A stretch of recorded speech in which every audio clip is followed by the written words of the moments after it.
Any additional comments? I know I have some questions. So I appreciate the list. I love the list. I think I was going back to the it was roughly 6 million, 5 years, and it was 127 permits. So they were permits to request to become a business. How many of them actually manifested into a business out of the 127 permits? Madam Chair, for the record, Bill Arndt, City of Las Vegas. This number shows every commercial permit pulled for the historic West Side over the last 5 years. So some of them are general building activity. They're not all necessarily tied to a business. As an example, the Las Vegas Rescue Mission, if they pulled a permit, that would be included in this number. So this shows all the commercial building permits. I think the point of this slide is just to show that we have not had a lot of traditional commercial development or business activity, and a lot of the historic West Side has been traditionally zoned for residential. So I think it's a big part of the community conversation, certainly with the leadership of Councilman Crear and our city council, but also the community. What does the community want the community to look like? Do we want it more residential? Do we want more commercial? I would point out also that the redevelopment agency can also invest our dollars in new housing. So we have a requirement by statute to set aside 9% of our budget for housing, workforce housing. We can spend more than 9%. So if housing is the need right now for the SNEC, we can spend money on housing above and beyond what we've been spending. So the point of this slide wasn't to get too lost in the numbers, but really just to illustrate that the entire private marketplace has not been doing a lot of permit activity in the West Side. And so it's providing context. This is what's been happening. How do we change it? And what can we do to change it? And thank you for that, and I super appreciate it. Number one, I super appreciate you guys asking to be on the agenda today.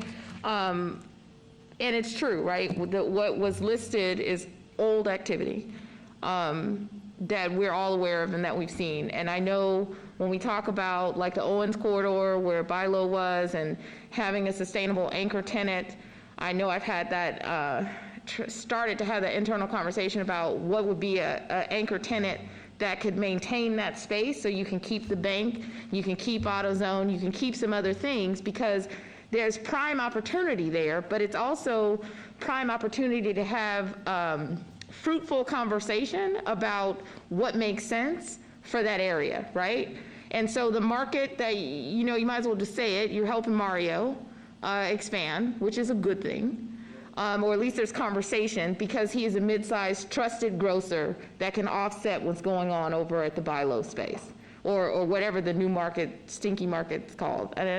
Like, it's just weird. Mm-hmm. Anyway, but there's the corridor on MLK where there's the candy shop now, there's the candy shop and there's the record store and all of that's been there.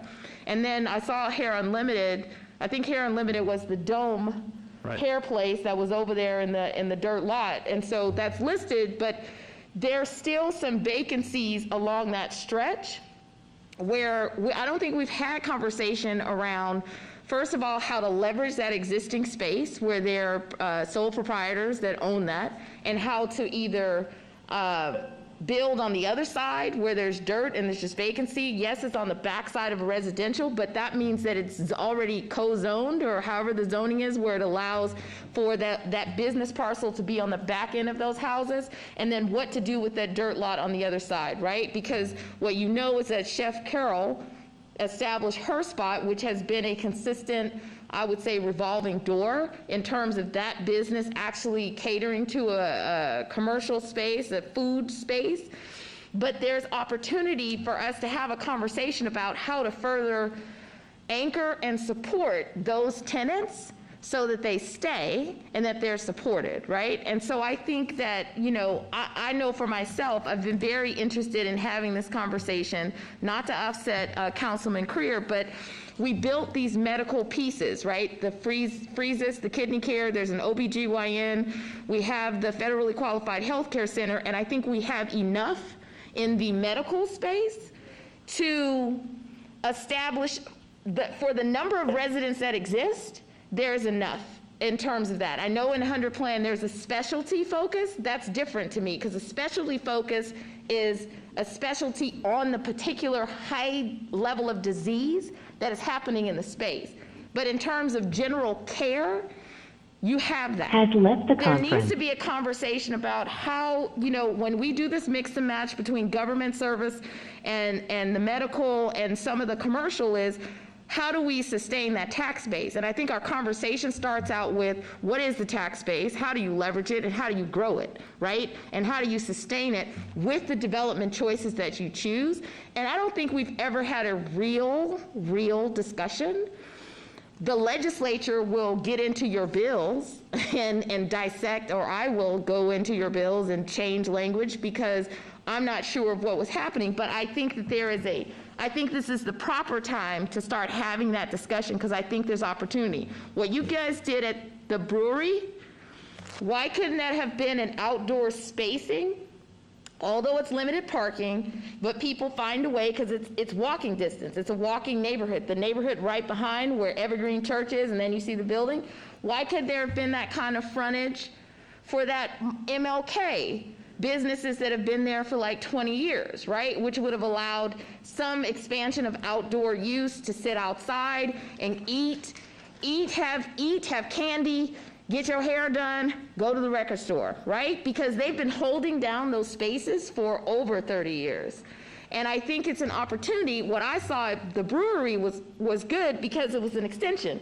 You guys have money within the RDA to help them have an extension where there is a shield or a shaded extension that can be covered by RDA.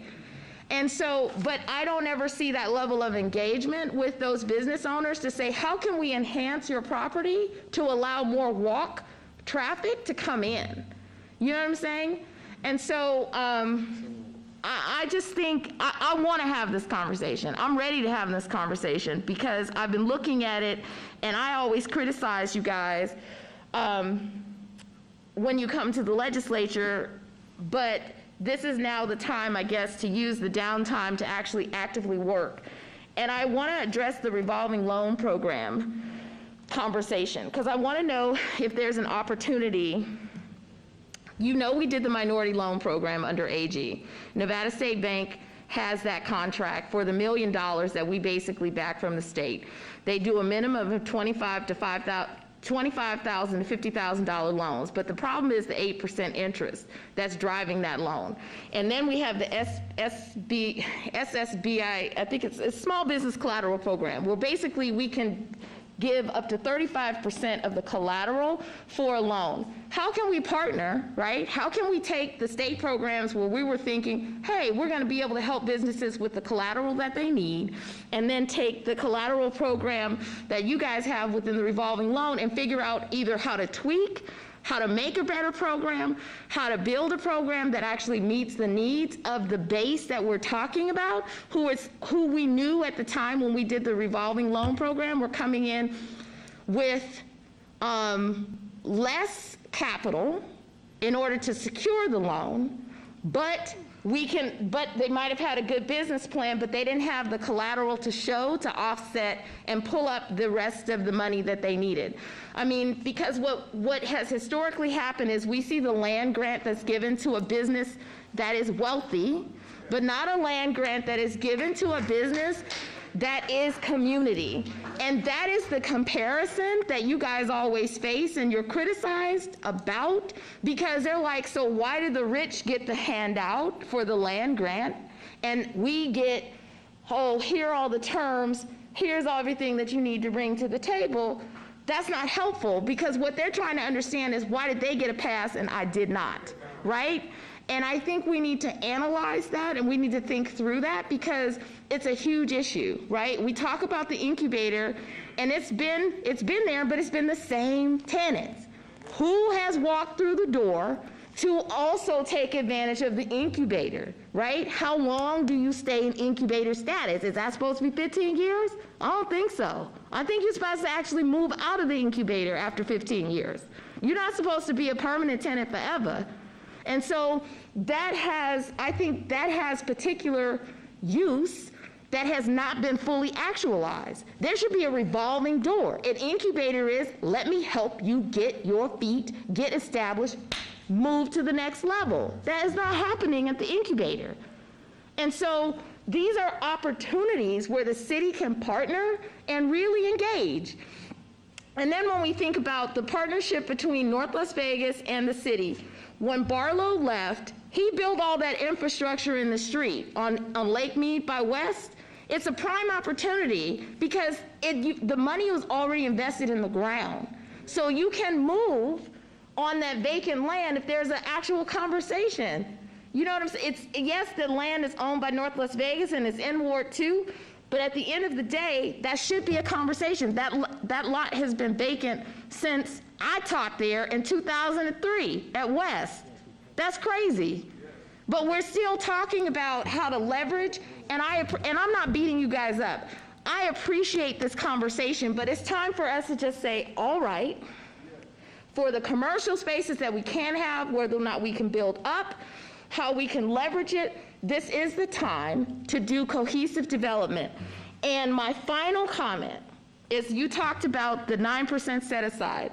And I really want to understand this because I thought that the 18%, 9% was going to these these preschool or innovate schools. What are they called? You had the 9% already going to those schools. And my understanding is that some of that 9%, which is the 18% that could be affordable housing before the moratorium was put on it, I think in 2014 or 2015, you're paying staff salary with some of that 9%, my understanding. Is that correct? So how do you pull back some of the 9% that is going for salary on the, what are they called? Innovate school, preschool? What is the school called that you guys are running that Dr. Hibbler started? Thank you, Madam Chair. For the record, Bill Arntz. The education set aside, we do use it for early childhood learning centers through Dr. Malich is the director. I believe a small portion of the funds are used for overhead to run those programs. I think the point I was trying to make is we have resources today. That's why we're here presenting. We're trying to look forward on where can we invest. So